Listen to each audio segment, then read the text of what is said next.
Salam sejahtera bagi kita semua. Kita berjumpa kembali dalam Suara Pengembalaan Gereja Isa Masih Jemaat Banyumani. Pada hari ini kita akan merenungkan kebenaran firman Tuhan dengan tema menjadi duta damai bagi Kristus.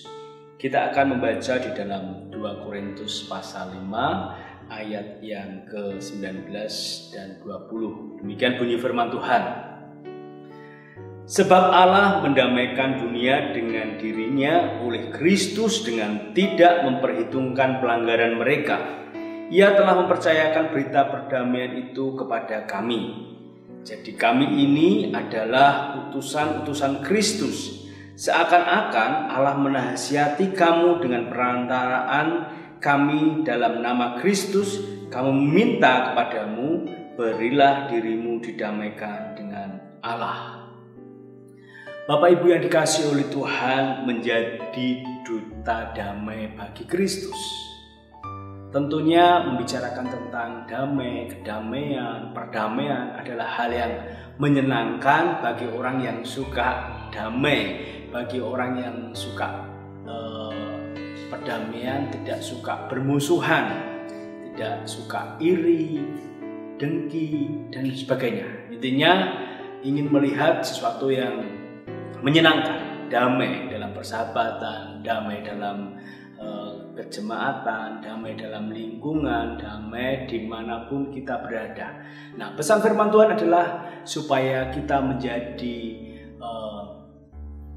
duta damai bagi Kristus. Karena tadi dikatakan di dalam ayat 19, sebab Allah mendamaikan dunia dengan dirinya oleh Kristus dengan tidak memperhitungkan pelanggaran mereka.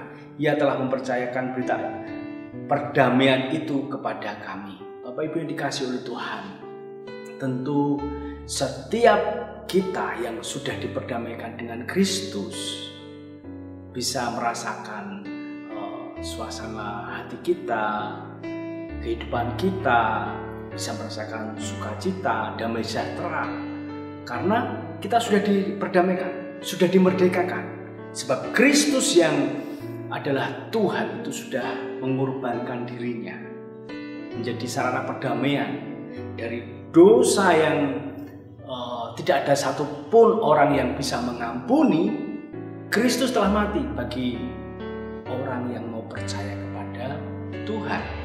Nah, ini berita yang sungguh luar biasa ketika kita, satu orang, dua orang, tiga orang yang boleh menikmati perdamaian dari Tuhan.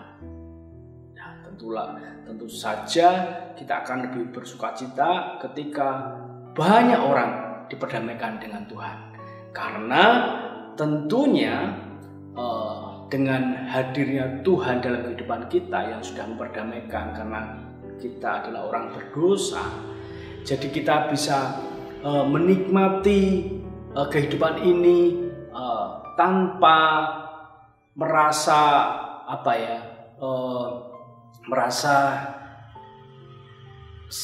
tanpa merasa senang jika ada permusuhan, merasa bahagia jika ada pemberontakan, pembunuhan dan sebagainya. Nah, padahal seperti kita ketahui, Alkitab menyatakan bahwa upah dosa adalah maut. Dan berarti dengan demikian setiap orang yang tidak ditebus, yang tidak diperdamaikan dengan Allah adalah orang-orang yang bermusuhan dengan Allah, karena ada dosa dalam setiap kehidupan manusia itu.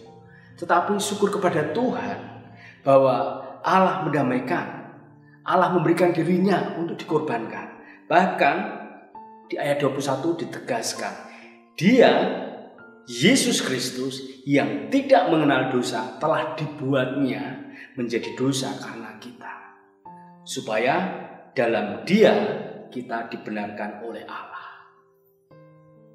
Mengucap syukur kepada Tuhan karena dosa yang tidak terampuni oleh siapapun itu, Tuhan mau mengampuni.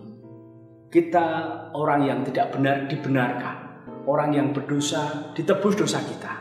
Nah, dari itu Paulus menyatakan bahwa Dia adalah utusan-utusan Kristus. Nah, pesan ini disampaikan, dikatakan seakan-akan Allah menasihati kamu. Seakan-akan Allah menasihati para jemaat dengan perantaraan Paulus, Rasul Paulus, hamba-hamba Tuhan itu. Bahwa ada perdamaian, bahwa Kristus telah mati bagi orang berdosa. Nah, Bapak Ibu yang dikasihi oleh Tuhan, pesan firman Tuhan hari ini pun kepada kita, kepada orang-orang yang mendengarkan kebenaran firman Tuhan, orang-orang yang meyakini bahwa Yesus telah mati bagi orang berdosa. Saya, Bapak Ibu semua yang bisa mengakui bahwa dosaku telah diampuni oleh Tuhan itu karena kasih karunia Tuhan. Sehingga setiap kita diberikan pengampunan, diberikan kelepasan, dibenarkan. Nah, untuk itu mari kita yang sudah diperdamaikan dengan Tuhan, kita tidak ada permusuhan lagi dengan Allah. Nah, kita menjadi agen-agen perdamaian bagi orang-orang yang belum mengenal Tuhan, bagi orang-orang yang belum mendapatkan kasih karunia keselamatan, belum dibenarkan. Nah, berarti dalam setiap kehidupan kita boleh menjadi saksi-saksinya Kristus. Dalam kehidupan kita, dalam tindakan, dalam bersikap, dalam berbicara, sopan santun, etika, semua dikerjakan atas nama Kristus. Sehingga kehidupan kita mewartakan Kristus yang sudah memperdamaikan kita. Dengan begitu kita akan menjadi agen-agen kebenaran. Dengan begitu kita akan menjadi agen-agen perdamaian melalui kehidupan kita. Sehingga banyak orang tertarik kepada Kristus karena melihat contoh, karena melihat teladan yang kita kerjakan. Sehingga mereka boleh menjadi orang-orang yang juga mendapatkan perdamaian dari Allah. Dengan begitu seperti janji firman Tuhan, kalau kita membaca di ayat sebelumnya, di pasal ini dengan ayat yang pertama, karena kami tahu bahwa jika kemah tempat kediaman kita di bumi ini dibongkar, Allah telah menyediakan suatu tempat kediaman di surga bagi kita, suatu tempat kediaman yang kekal yang tidak dibuat oleh tangan manusia. Nah, ini harapannya. Nah, ini yang dinantikan bagi setiap orang yang sudah mendapatkan perdamaian dari Kristus. Tubuh kita ini yang bahkan akan menjadi tubuh kebangkitan. Kemah ini akan dihancurkan, memang kita akan mengalami kematian, tetapi roh kita akan mendapatkan tempat kediaman di surga yang kekal dan mulia.